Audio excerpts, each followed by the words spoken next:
हरिओम दोस्तों, स्वागत है आपका फिर स्टडी बाय कृपाल सर के यूट्यूब चैनल पर। मैं कृपाल लोधी।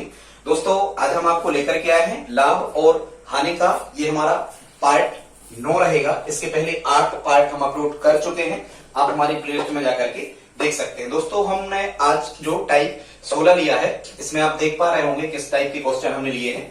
दोस्तों हमने लाभ और हानि की एक सीरीज को प्रारंभ किया है, जिसमें हम लगभग आपको 40 से 45 टाइप क्वेश्चन करवाएंगे, जितने भी पार्ट में ये हो पाए। दोस्तों एक अपील है, यदि आप हमारे चैनल पर पहली बार आए हैं तो प्लीज हमारे चैनल को सब्सक्राइब कर लें, साथ में बेल आइकन पर भी क्लिक करें ताकि सबसे पहले नोटिफिकेशन आपको मिलता रहे। प्लीज दोस्तों रिक्वेस्ट है आपसे, हमारे चैनल को सब्सक्राइब करें। आपका कुछ नहीं लगता पर हमारा उत्साहवर्धन होता है, इस हेतु प्लीज आप सब्सक्राइब कर दें। कर लिया है तो धन्यवाद, नहीं भी किया है तब भी धन्यवाद। तो दोस्तों बगैर देर के आइए प्रारंभ करते हैं आज का टॉपिक। आज इस टाइप में हमने दोस्तों 3 क्वेश्चन लिए हैं और इनको हम मिश्रानुपात से बड़े ही सरल मेथड से आपको हल करना सिखाएंगे। ज्यादा आपका समय खराब ना करते हुए आइए देखते हैं इन क्वेश्चन को कैसे स्मार्ट मेथड द्वारा बड़े आसान तरीका से हल कर सकते हैं। इसमें 3 चीजें ज्ञात रहती हैं दोस्तों। कुल मिला के ये होता ऐसा है कि इसमें हमें इस टाइप के क्वेश्चन में 5 राशियां दी होती हैं और छठवीं राशि जो है उसका मान हमें फाइंड करना होता है। तो छठवीं राशि कोई भी हो, हम x मान के उसका मान बड़े आसानी से निकाल सकते हैं। मतलब लाभ हानि परसेंट पूछा है तो हम वो भी निकाल सकते हैं, कितने रुपया में बेचेंगे तो वो भी निकाल सकते हैं, 1 रुपया में कितनी वस्तुएं बेचेंगे या कितने रुपया में कितनी वस्तुएं बेचेंगे ये भी निकाल सकते हैं। सब कुछ निकाल सकते हैं। देखते हैं बहुत ही स्मार्ट मेथड। आइए हल करते हैं। फर्स्ट क्वेश्चन को पढ़ लेते हैं पहले। एक सब्जी विक्रेता ने नींबू 1 रुपया की 6 की दर से खरीदे। मतलब उसने नींबू जो खरीदे हैं वो 1 रुपया में 6 खरीदे हैं। अब इन पर 20% लाभ कमाने के लिए उसे 1 रुपया में कितने नींबू बेचने होंगे। मतलब 1 रुपया में कितने नींबू वो बेचेगा। तो इस प्रकार के क्वेश्चन को हल करने के लिए आपको क्या कर लेना है, सबसे पहले आप एक चीज बताओ, यदि आप बाजार में वस्तुएं खरीदने क्यों जाते हो? तो बाजार में आप वस्तुएं खरीदने इसलिए जाते हो क्योंकि आपके लिए सबसे पहले तो वस्तुओं की जरूरत होती है। तो यहां वस्तुओं का हमने क्या लिख दिया, बी। सबसे पहले आपको वस्तुओं की क्या होती है, जरूरत। तो वस्तुओं के लिए हमने क्या लिख दिया, बी। बी से डिनोट कर दिया, बी से हमने दर्शा दिया किसे, वस्तुओं को। अब जब आपके पास में वस्तुएं आ जाती हैं तो वस्तुएं आने के बाद आप फिर क्या करते हो, आप रुपया इकट्ठा करते हो, पैसा की व्यवस्था करते हो। तो रुपया के लिए हमने लिख दिया क्या, आर। ठीक है। और इसके बाद में हमें लिखना है लाभ या हानि, क्योंकि वस्तु आपने जब खरीद ली है अब आप उसे बेचोगे तो लाभ या हानि होगा। मतलब यहां पर हमें लॉस या फिर प्रॉफिट इसको लिख लेना है, हानि या लाभ को लिख लेना है। ठीक है। अब हम पढ़ते हैं क्वेश्चन। एक सब्जी विक्रेता ने नींबू 1 रुपया में 6, मतलब रुपया वाले कॉलम में हम कितना भरेंगे, 1 रुपया। ठीक है। ये मिश्रानुपात कहलाता है। प्रॉपर्शन से हम आपको हल करना सिखा रहे हैं। 1 रुपया में 6 की दर से खरीदी, मतलब वस्तुएं कितनी खरीदी, 1 रुपया में। तो वस्तुओं के कॉलम में हम कितना लिख देंगे, 6 लिख देंगे। ठीक है। और एक चीज दोस्तों याद रखना, यहां जो क्रय मूल्य होता है, क्रय मूल्य हमेशा 100% माना जाता है। ठीक है। इस मेथड में या यूनिटरी मेथड जिससे हमने आपको और आगे के क्वेश्चन कराए हैं, उसमें क्रय मूल्य को हमेशा कितना मानते हैं, 100% मानते हैं। या आप 100 रुपया मान लें या 100% मान लें, एक ही बात है, क्योंकि वो कैंसिल आउट हो जाते हैं बाद में। ठीक है। तो यहां 6 वस्तुएं खरीदी है, 1 रुपया की दर से 6 वस्तुएं खरीदी है। अब क्रय मूल्य मान लेते हैं 100%, या तो परसेंट में मान लो या 100 रुपया मान लो। ठीक है। तो ये पहला जो खंड है, हमारा पहला कॉलम है, ये भर जाता है। अब हम आगे पढ़ते हैं। ये लाइन का हमने अरेंजमेंट कर लिया कि सब्जी विक्रेता ने 1 रुपया में 6 की दर से खरीदे हैं। अब कह रहे हैं इन पर 20% लाभ कमाने के लिए, मतलब लाभ जो है, प्रॉफिट जो है वो 20%। तो आप खुद बताओ, यदि 100% में खरीदे हैं, अब उसे 20% लाभ चाहिए है, तो 120% में वो बेचेगा।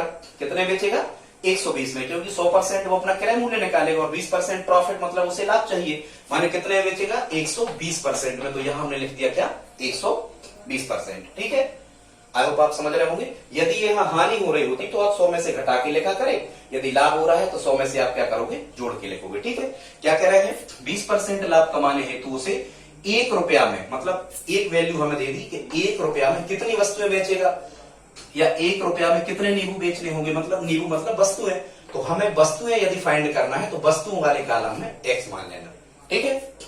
यदि वो कह रहे होते कि 20 वस्तुएं कितने रुपया में, तो हम यहां x मानते। ठीक। या कहते कि 20 वस्तुएं 50 रुपए में बेचने पर क्या लाभ या हानि होगी परसेंट, तो हम यहाँ एक्स मानते हैं। हालांकि यहाँ हमने ऐसा क्वेश्चन लिया नहीं है, पर आपको बता दे रहा है एक टाइप का ऐसा बनेगा कि कितना लाभ या हानि परसेंट, क्योंकि दोस्तों यहाँ पर कितनी राशि अज्ञात है, 1 2 3 4 5, सॉरी 1 2 3 4 5 6, मतलब 5 दी है और छठवीं अज्ञात रहती है। तो जो भी छठवीं अज्ञात है आप उसका मान x मान के निकालिए करें। अब हम इसे करते हैं किस विधि से हल, इसे हम करते हैं मिश्रानुपात से, ठीक है, या प्रॉपर्शन मेथड कहलाती है। इसमें क्या करना है, हमें यहां से प्रारंभ करना है और ये सीक्वेंस यही रखना। सबसे पहले आप क्या करोगे, वस्तु का विचार आपके दिमाग में आएगा, फिर आप रुपया पैसे जुटाओगे, फिर आप लाभ हानि देखोगे, ठीक है। तो यहां हम त्रिगुणा करते हैं, अज्ञात राशि से ही प्रारंभ कर लिया करें। x का 1 में करेंगे और इस 1 का गुणा करेंगे कहां, 20 में। ऐसा आपको लिख लेना है, तो हम लिख ले रहे हैं x गुणा 1 गुणा 120, फिर आपको यहां बराबर लगाना है। मिश्रानुपात में ऐसे ही होता है, ठीक है। अब हम यहाँ 6 से प्रारंभ करेंगे तो 6 का 1 में होगा, तो यहाँ 6 गुणा 1 और 1 का कहां होगा 100 में, गुणा 100, इस टाइप से आपको लिख लेना है। अब हम काय की वैल्यू फाइंड करेंगे, x का मान निकालेंगे। तो यहां से हम x का मान निकाल रहे होंगे तो x बराबर आ जाएगा 6 गुणा 1 का कोई मतलब नहीं, 6 कम 6 ही हो गए, ठीक है। ये गुणा नहीं किया करें, करके लिख लिया करें, बाद में तो वो कैंसिल आउट हो ही जाते हैं, कट जाते हैं। और 120 एकम, 120 कहां जाएंगे बटे में, बस काटो, 6 कम 6, 6 दूनी 12, 20 बार कट गए, वो 20 से 100 कट गए कितने बार, 5 बार। तो x की वैल्यू कितनी मिल गई हमें, 5 मिल गई। और ये 5 काय का मान x हमने कहा माना था, वस्तुओं में, इसका मतलब ये हमारा आंसर आ गया कि 5 वस्तुएं उसे बेचना होगी। 20% यदि लाभ कमाना है तो उसे 1 रुपया में कितने नींबू या वस्तुएं बेचना होगी, 5 वस्तुएं। दोस्तों ये हमारा क्या होगा, आंसर होगा। आई होप आपको समझ में आया होगा, चाहे तो इसका स्क्रीनशॉट ले सकते हैं। आइए देखते हैं अगला क्वेश्चन, प्रश्न क्रमांक 2। ये ज्यों का त्यों लिखा रहने देते हैं क्योंकि ये सब इसी टाइप के क्वेश्चन है। अब हम देखते हैं प्रश्न क्रमांक 2, इसे पढ़ते हैं। कह रहे हैं एक विक्रेता नींबू बेचता है 14 रुपया के 5, ठीक है। तो यहाँ 14 रुपया के 5 मतलब वस्तुएं कितनी है, 5, तो वस्तु वाले कॉलम में कितने आ गए 5, और कितने रुपया की, 14 रुपया की, तो 14 यहाँ आ गए। और आगे हम देखते हैं ये कॉलम हम भर पा रहे हैं कि नहीं, तो उसी लाइन के रेस्पेक्ट में दिया है, एक विक्रेता नींबू बेचता है 14 रुपया के 5, जिससे उसे 40% का लाभ होता है। अब यदि 40% का लाभ होता है, मानो उसने कितने बेचे होंगे, 140% में। लाभ हो रहा तो 100 में जोड़ के लेखा करें, हानि हो रही तो 100 में से घटा के।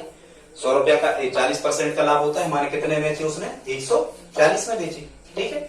आगे देखते हैं, कह रहे हैं तो 1 दर्जन नींबू के लिए, देखो यहां तो 5 संख्या दी थी, 1 दर्जन, यहां दर्जनों में नहीं दिया, ठीक है। दर्जनों में दिया होता तो हम 1 ही लिखते वहां, लेकिन यहाँ 1 दर्जन दिया है, वहां नींबुओं की संख्या दी थी, अलग अलग बात है। तो 1 दर्जन को हम संख्या बदलते हैं, तो वस्तु कितनी, 1 दर्जन में, 1 डजन में कितना होता है 12, कोई भी 23, ठीक है।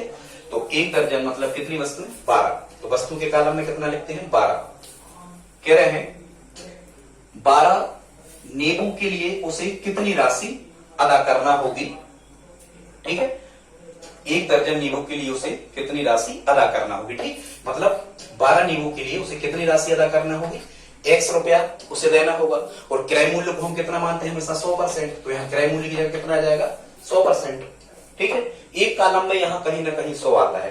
अब आप समझ जाओ कि यदि यहाँ 140% आ गया तो फिर यहाँ कितना आ रहा होगा, 100 आ रहा होगा, ठीक है। अब बस वही करना है हमें, यह क्रॉस मल्टीप्लाइकेशन त्रिगुणा कर देना है। कैसे करोगे, 5 का x में तो कितना हो जाएगा 5 गुणा x, और x का कहां करोगे 140 में, तो 140, फिर बराबर लगाओगे, 12 का होगा 14 में, इस टाइप से कर लिए करें, 12 गुणा 14, तो 14 का कहां होगा 100 में। अब आप कहो ये परसेंट में लिखे, तो यहाँ भी परसेंट में थे, यहाँ भी, तो परसेंट से परसेंट क्या हो जाता कैंसिल आउट, ठीक है। या रुपया लिख लिया करें, वो तो कट ही जाते हैं। अब जब हम यहाँ से x की वैल्यू फाइंड कर रहे होंगे तो x बराबर आएगा 12 गुणा 14 गुणा 100, और x के साथ में जो कुछ भी लिखा है वो बटे में चला जाता है, ठीक है। 140 गुणा 5 ये गुणा में होकर नीचे जाते हैं, इसका नियम है। बस अब हमें क्या करना है, केवल कैंसिल आउट करना है, कर देते हैं। 14 से 140 कितने टाइम कट गए, 10 बार कट गए। 10 से 100 कितने बार कट गए, 10 बार कट गए। 5 से 10 कितनी बार कट गए, 2 बार कट गए। जो बचती है राशि उनका गुणा कर दिया जाता, 12 का 2 में गुणा करेंगे कितना आ जाएगा 24। अब हमने x कहां माना था, रुपया वाले कॉलम में, मतलब आंसर आएगा 24 रुपया, ठीक। दूसरे का आंसर कितना आएगा, ये दूसरा सोल्व किया हमने, ये वाला 1 दर्जन नींबू के लिए उसे कितनी राशि अदा करना होगी, तो कितने रुपया उसे देने होंगे, 24 रुपया। तो आई होप आप समझ गए होंगे। देखते हैं अगला क्वेश्चन, थर्ड क्वेश्चन। दोस्तों वीडियो पसंद आ रहा हो तो प्लीज आप लाइक करने में कंजूसी ना करें, लाइक करते चलें। अगला देखते हैं तीसरा क्वेश्चन। इसमें कह रहे हैं कोई दुकानदार 80 पेन 140 रुपए में बेचने पर 30% की हानि होती है। मतलब वस्तु कितनी है, 80 पेन। तो यहाँ वस्तु वाले कॉलम में बी को वस्तु माना है, हम 80 लिख लेते हैं। 80 पेन 140 रुपया में, रुपया वाले कॉलम में हम 140 लिख देते हैं। 80 पेन 140 रुपया में बेचने पर 30% की हानि होती है। माने 30% की हानि, तो 100 में से 30 घटाए, मतलब उसने कितने परसेंट बेच दी, 70% में 100 में से 30 गया 70% बेच दी। ठीक है, 80 पेन 140 रुपए में बेचने पर 30% की हानि होती है। ये 3 डाटा हमें मिल गए, 2 डाटा और दिए रहेंगे, छठवां डाटा इसमें हमें फाइंड करना होता है। आगे कह रहे हैं तो 30% लाभ पाने के लिए, अब इसी कॉलम को भर लो, ये लाभ वाले को, ठीक है, प्रॉफिट वाले को। क्या कह रहे हैं, 30% लाभ पाने के लिए, यहां लिखा ये 30 लिखा है, 30% लाभ पाने के लिए। माने 30% लाभ पाएगा तो कितने बेचेगा, फिर वो 130% में। लाभ यदि है तो 100 में आप जोड़ के लिख दो। 30% लाभ पाने के लिए 104 रुपया में, तो रुपया के कॉलम में 104 लिख दो। कितनी वस्तुएं बेचेगा ये कह रहे हैं, कितनी वस्तुएं बेचेगा, माने वस्तुओं का मान हमें निकालना, तो एक्स यहां आ जाएगा। ठीक, अब वही डायरेक्ट गुणा से आप हल कर लो, एक्स से ही प्रारंभ करो। एक्स का 140 में गुणा हुआ तो एक्स गुणा 140, 140 का कहां होगा 130 में, बराबर 80 का कहां होगा 104 में, 80 गुणा 104, और 80 का 104 में 104 कहां होगा 70 में, गुणा 70। यहां से हम x की वैल्यू फाइंड कर रहे होंगे, 80 गुणा 104 गुणा 70 बटे 140 गुणा 130। दोस्तों ये यदि बराबर लगा हो और यदि गुणा लगा हो यहाँ, तो ये ऊपर ऊपर की राशि कट जाती है, इस तरफ से कट जाती है। आप बिना पेन पेपर के यहाँ ये स्टेप लिखने की जरूरत नहीं होती, आप यही कैंसिल आउट कर सकते थे। ठीक है, पर हमने लिख लिया, अब करे देते हैं। ठीक है, लास्ट के 0 0 ये 2 कट गए, 1 और 1 2 दिख रहे थे, 2 कट गए। 7 से 14 कट गए कितने बार, 2 बार। ठीक है, 2 से 8 कट गए कितने बार, 4 बार। 13 से 104 कट गए, 13 8 104। केवल x का मान हमें कितना मिला, 4 गुणा 8, और 4 में जब हम 8 का गुणा कर रहे हैं तो कितना आ जाएगा 32। और ये हमें क्या फाइंड करना था, b का मान, b की जगह x माना था b वाली लाइन में, तो वस्तुएं याद करना थी। तो कितनी वस्तुएं आ जाएंगी, 32 वस्तुएं। जिस भी ऑप्शन में 32 वस्तुएं लिखा हो, ये दोस्तों हमारा क्या होगा, आंसर होगा। दोस्तों प्लीज आप हमें कमेंट बॉक्स में जरूर लिख के बताएं, कुछ भी लिखें, आप लिखें दोस्तों प्लीज कमेंट बॉक्स में।